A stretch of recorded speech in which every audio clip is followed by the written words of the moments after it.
Tioman Trails Discovery ni ialah usaha Tourism Malaysia Pahang memperkenalkan 9 trails berjalan kaki di keseluruhan Pulau Tioman ini, dan hari ini kita bersama dengan pihak media dan juga travel agent kita dah completekan 2 trails.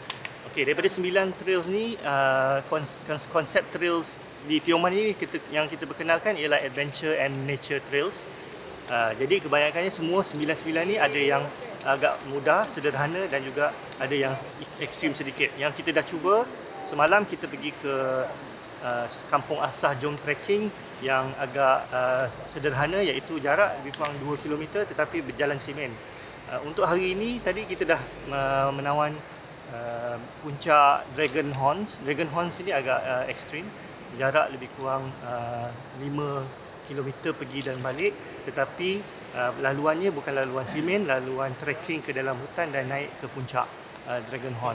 Dan yang paling penting, Dragon Horn Trails ni salah satu trail daripada 9 trail yang sangat unik, yang boleh menjadi produk pelancongan yang utama di negeri Pahang ini sempena menyambut kempen Tahun Melawat Pahang 2017, dan juga boleh dipromosikan menjadi satu produk pelancongan yang menarik dan unik di Malaysia ini.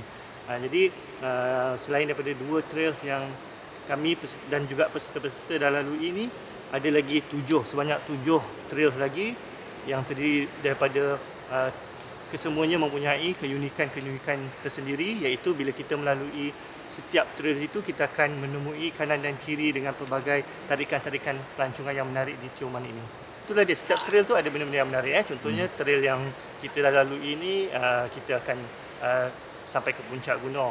Ada trail tu yang objektifnya akhirnya kita akan jumpa waterfall dan boleh mandi di waterfall. Ada trail tu kita akan melalui sepanjang perjalanan itu, kita akan melalui banyak jumpa flora dan fauna. Kita akan lalu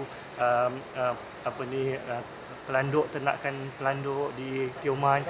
Kita akan melalui kampung-kampung yang memelihara lebah kelulut yang menghasilkan madu kelulut. Kita juga ada trail yang terus pergi ke pusat konservasi penyu, Turtle Project di Kampung Juara. Itu salah satu trail lagi. Dan ada trail yang kita akan melalui keseluruhan tepi pantai, menikmati keindahan pantai di Tioman yang cantik.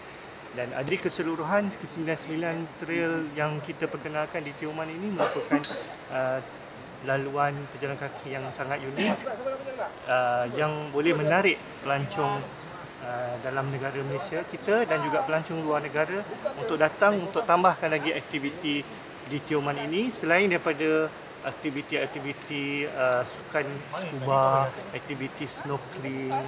Jadi aktiviti trail ni akan menambahkan lagi